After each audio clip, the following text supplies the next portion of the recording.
síndrome de Tourette é a que tem a manifestação de tiques nervosos e cacuetes, que tem a ver com a dopamina, serotonina, que são aí os neurotransmissores que levam os impulsos cerebrais às células. Vamos conhecer a história do jornalista e escritor Giba Carvalheira. Ele tem 37 anos e convive com a síndrome de Tourette. A síndrome de Tourette foi caracterizada na minha vida a partir dos 4 anos de idade, quando eu comecei a balançar a cabeça, piscar o olho e estirar a língua. Naquela época não tinha o diagnóstico, não sabia nem que existia o nome dessa síndrome, não é isso? Então eu resolvi escrever um livro. Eu já tinha publicado 2 outros livros, que foi O Sacerdote da Medicina e O Universo Submerso, que é um romance ficção, e o outro é uma biografia, e resolvi escrever esse livro. 2 anos estou tentando publicar e não estou conseguindo. Veja bem, no livro eu conto toda a trajetória da doença na minha vida, a partir do momento que ela foi manifestada. Por exemplo, quando ocorreu o primeiro problema social dentro da síndrome em relação a mim. Na 3ª série eu piscava o olho, como eu já dizia, balançava a cabeça, estirava a língua, ninguém sabia do que era, achava que era problemas psicológicos, e tinha uma determinada professora minha que se irritava com meus tiques. Um determinado dia, essa mesma professora, numa atitude antidecente, jogou um giz na minha cara. Então, para aí você começa o primeiro capítulo do livro. Eu falava dando supapo na garganta, soluçando, gritando, falando feito um bode, falando feito um pato, imitava ações, dava tonalidades distorcidas na minha voz. Por exemplo, na minha adolescência eu ganhei o apelido de Gago. Durante todo o ginasial, o pessoal me chamava de doido. Eu só fui perder esse apelido de doido quando entrei no científico. Eu contorcia o rosto, balançava a cabeça, piava, soluçava, piscava o olho, contorcia minha face de todas as maneiras. Então isso me levou já, desde cedo também, a buscar uma fuga, que foi a bebida.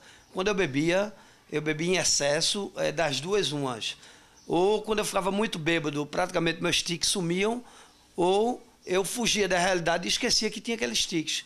Isso me atrapalhava até para arrumar uma namorada, isso me atrapalhava para fazer amizades. Então, chegando na fase adulta, eu optei por fazer jornalismo, e tentei várias vezes a faculdade, só existiam 2 aqui em Recife, consegui finalmente entrar. Na faculdade de jornalismo, eu sofri discriminações terríveis. Eu comecei a perceber que as pessoas não me levavam a sério na faculdade, meus professores. E eu uma vez fiz um texto para uma pessoa, e essa pessoa tirou um 8 nessa prova, e eu tirei 3 com o meu texto, que eu fiz totalmente bonitinho, arrumadinho, não sei o quê. Então daí foi percebido por mim que eu estava sofrendo sérias discriminações dentro da universidade. Foi mais ou menos aí, aos 26 anos de idade, que eu tive finalmente o diagnóstico. Um amigo meu, que é médico hoje, assistindo uma aula de um professor de neurologia, falou de uma síndrome rara, e ele falou que tinha um amigo que tinha todos esses sintomas, que era eu, e me encaminhou esse neurologista. Quando foi detectada a minha síndrome pela primeira vez, e esse neurologista falou que, no meu caso, ela estava em estado muito avançado. Mas o mundo não parou para Giba Carvalheira. Ele superou a síndrome de Tourette, deu a volta por cima e venceu. Depois do diagnóstico, começou os tratamentos. Eu fiz uma tomografia computadorizada, fiz um encefalograma para perceber se eu possuía alguns distúrbios epiléticos, essa coisa toda. Eu tomava 6 miligramas de Artane por dia. Era 2 de manhã, 2 de tarde, 2 de noite. Esse remédio me deixava totalmente dopado. Então, o médico queria me filmar, eu tinha vergonha que ele me filmasse fazendo aqueles tiques. Com o tempo, não passou mais a surtir efeito. Os tiques começaram a voltar. Para me desintoxicar do Artane, eu voltei a beber. E aí eu fiquei enlouquecido, porque eu bebia, tomava Artane, não sei o que, foi uma loucura, o pior momento da minha vida.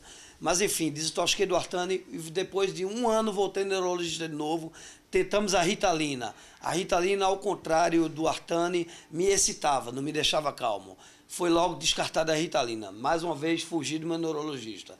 Depois de um tempo, voltei para o neurologista chorando, com os tiques totalmente estourados, piscava o olho, eu não conseguia nem ter consciência, eu não conseguia dirigir carro, não conseguia fazer nada. Tinha batido várias vezes o meu carro, porque eu piscava o olho, não sei o que e tal. Então, foi aí que ele disse, vou repassar teu caso para uma psiquiatra. E foi aí, nesse psiquiatra, que eu finalmente consegui encontrar a risperidona, que foi um remédio que totalmente tirou os meus tiques. Então, hoje eu tomo 4 miligramas de risperidona, tomo cloridrato de nortriptilina para combater como antidepressivo, tomo alprazolam para combater meu distúrbio do sono e, enfim, tomo essas 3 medicações. E desde esse dia até hoje eu não parei de tomar essa medicação e meus tiques foram controlados. Mas aí veio o problema. Eu levei uma rasteira do alcoolismo definitiva. E como foi essa rasteira do alcoolismo, Giba? Eu achando que poderia tudo, resolvi entrar numa universidade nova de publicidade. E aí foi que achava que eu era o super-homem. E aí comecei a beber, comecei a beber todo dia, larguei a faculdade, ganhei 10 quilos, minha cara ficou inchada, bebi, tomando as medicações, bebi, mas os tiques não voltaram mais. Foi aí que eu tive uma pancreatite. Foi aí o meu verdadeiro fundo do poço. Quando eu saí dessa pancreatite, basicamente, como eu falo aqui no livro, no último capítulo, De Volta à Vida, foi quando eu realmente voltei ao mundo dos normais, sem usar nenhuma droga, sem usar mais a bebida. E foi quando eu realmente consegui vencer. Escrevi esse livro em 15 dias, escrevi outro livro, estou aqui batalhando para ver se eu publico Assassino Muito Reto. Está sendo muito difícil pelos cartéis das editoras do sul do país. Giba, e quem quiser lhe apoiar para a publicação desse livro, como é que faz? Bem, eu vou te passar meu e-mail, que é o gibacarvalheira@hotmail.com. O telefone da minha residência, que é o 81-3341-5732. E o meu celular, que é o 81-9138-8596. É só entrar em contato, quem tiver interessado, que eu acho que a gente pode fazer uma boa parceria. Bom, pessoal, e essa entrevista com o Giba vai ficando por aqui. Mas Giba ainda vai aparecer muitas vezes no nosso programa. Ele vai ser um colaborador da gente, não é isso, Giba? Está fazendo parte do Vencer também. Pois é, James me convidou para ser repórter dele e foi com muito orgulho que eu aceitei isso e já temos até uma pauta para fazer aí. E eu vou ser repórter, vou colaborar com ele, vou exercer minha função de jornalista finalmente, né, depois de tanto tempo, que eu estava só dedicado a ser escritor, e eu estou voltando, retornando ao jornalismo com essa grande oportunidade que meu amigo James Alcides está dando.